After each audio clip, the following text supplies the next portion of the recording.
Hi, I'm John Hawthorne from Delaware Valley Outdoors. I'm here at the Greater Philadelphia Outdoor Show at the Oaks, and I got an opportunity to talk to someone who I haven't seen in a few years here. It's a guy who really helped me out with a lot of archery equipment back when I was getting started, and it's Scott Sciarra. And Scott, it's great to have you with us. Good to see you again. Good to see you as well. Now, Scott, you kind of stopped my heart a little bit because, I'm going through the TV channels there, watching my hunting shows. Right. And I'm like, hey, I know that guy. Yep. That's Scotty.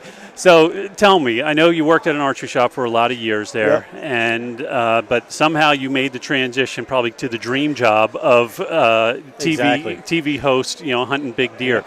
Tell me, how does something like that happen? I grew up always passionate about killing and figuring out and killing big whitetails was always Right. my game, and the archery side was always doing it with the archery equipment. So I got into the archery business, and along the way, I guided across the country for years, and I met the guy who actually is the owner of my show, Wilson Reynolds, and 10 years later he saw me on a different TV show and called me and said, let's take all my Hollywood equipment into the woods and make an outdoor TV show. So in the meantime, after the archery shop got out of the business, I continued to, we had leases in Kansas and all Right. across the Midwest where we continued to pursue monster whitetails. Mm-hmm. We couldn't do it here, so we drug ourselves to where they were.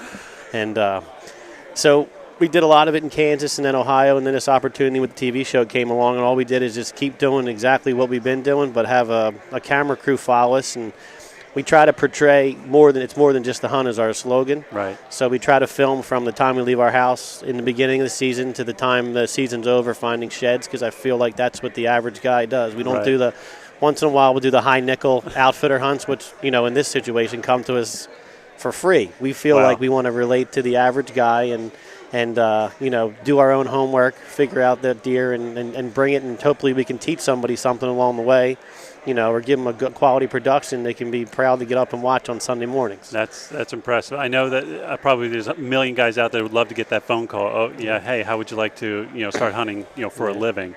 So it's got to be a hard thing, I'm sure. It was a little bit of adjustment at first because everybody thinks it's, the dream job, and it is. Believe me, it's great, but I remember in the very beginning it was tough because they always want you to stop and get this shot and stop and get that shot. And it didn't look right climbing up that tree. You need to do it again or lower your bow. And I remember thinking this is kind of taking the fun out of it. Right. But when I have a field producer, which is Dave, who's one of my best friends, if not my best friend, it's not like you have a stranger in the tree with you. I have my hunting buddy that I've been Right. hunting with forever, but it is work. I mean, in order to make a quality production, anybody can get up in a tree and video a kill, but I think to make a quality production and be proud of it, there's a whole lot of work that goes into it, and you got to go out there and find sponsors to help it become a reality. Well, that's an interesting question because that's what I wanted to ask you about. That. How do you go out and pursue sponsors? What happens is you own the airtime. Okay. And you pay for the airtime in the beginning, and you have to go out and sell people on your TV show. Being on a network like NBC Outdoors, you're in 75 million households. Right. So, and you have Nielsen ratings, and you have an opportunity to use their product in the show and then, run commercials, and they will pay you money for that, which and then, turns into it. And then when you get the following and you make a good production, people want to buy your DVDs, which we'll be selling, and gear Right. here at the show. That all helps to run the show and so on and so on. So That's it's a gotta be business. It exciting. really is. It's a business. I can imagine. I mean, certainly with DVO and doing videos out here, it's not just a matter of just going out and catching Right. big fish, all the time. We There's a go lot of work goes into it. from January till the end of March. We're pretty much going to trade shows and we're salesmen. I mean, we're Right. salesmen, and we feel like we have a quality production and a quality time, and it's a lot easier to sell season 2 after they've seen you on TV for a full season. So we're excited about season 2, which will start in late July on NBC Outdoors again. Okay, now obviously these are from hunts that you've had over the past fall, for season 2. Any highlights or anything particular that you'd like Season 2 is just it's light years ahead of season 1, just because we had a year under our belt. Okay. Everything is shot with steady cams and jib cranes, and there's a lot of high end equipment that goes into making There's no handy cams, there's no everything's shot off a tripod. Right. If our producer sees someone hand shooting, flips out. You know what I mean? Right. And there's a lot. Everybody thinks you can just do it, but this season is we've killed some giant whitetails. We killed big bucks in Ohio. We killed big bucks in Kansas. We killed big bucks in Maryland. I mean, everywhere we went, it just happened for us. And lots of good encounters that build a story.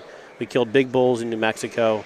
We're doing bear hunts with tomorrow morning. I'm leaving here tonight. Tomorrow morning I'm goose hunting with Roethlisberger from the Pittsburgh Steelers. How about that? And Merrill Hodge in the morning, and then coming back here to the show in the afternoon. So I want to be tired probably tomorrow if you see Oh me. my God, where are you hunting? How We're far hunting away? right outside of Hershey Park. Oh, okay, so not too So he's far coming away. in from Pittsburgh. He's going to do a spring bear hunt with us. And NBC Outdoors loves to crossover with NBC Sports now, Right. and AFC being.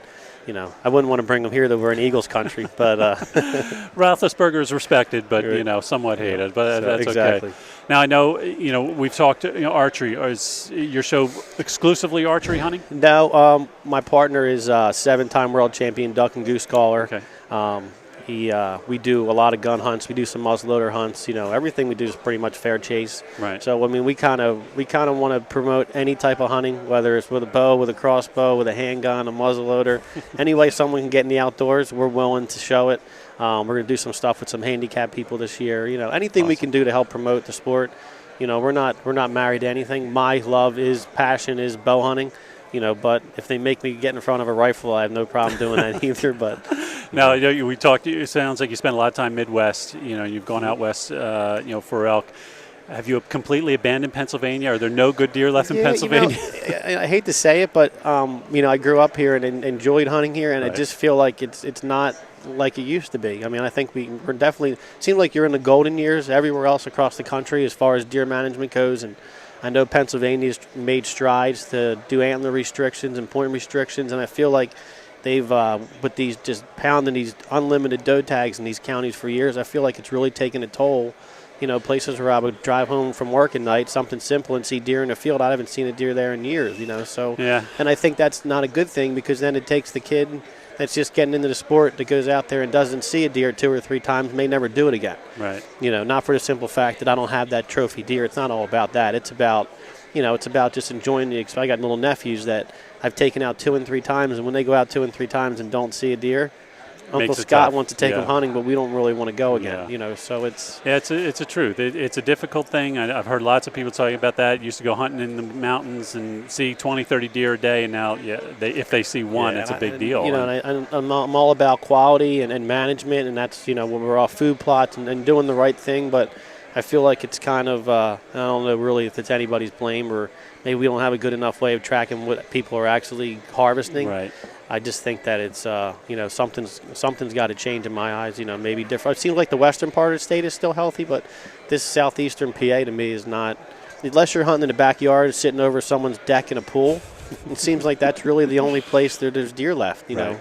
And I live near Evansburg and some of these state parks local here, and I drive home from work, and I'm always looking. It's just, my wife always says one of these days you're going to, go into a telephone pole because you're always looking for deer, but that's just who I am, Yeah. I hear you. But it just seems like it's a lot different today than it was, 4 or 5 years ago when I got into it.